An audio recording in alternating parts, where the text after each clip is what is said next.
Itulah. Macam ni lah keadaan dia. Rumah yang kita biasanya dapat. Kalau dapat cantik memang cantik lah. Tapi kalau dapat keadaan macam ni, macam mana nak tak nak, kita tetap akan buat juga ubah suai untuk korang. Rumah ni korang tengok ada kolam renang. Nanti bila nanti dah siap tak ada kolam renang, kau jangan minta pula kolam renang. Kita akan buat semua mozaik-mozaik ni, kita akan tukar semua. Memang cantik. Rumah ni dalam masa sebulan lebih insya-Allah akan siap, akan cantik macam anak dara.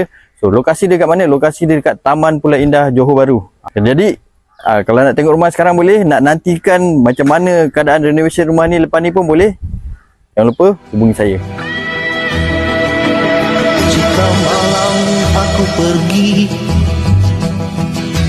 mendamaikan keluhan dan sejernih embun pagi, dari hujung cahaya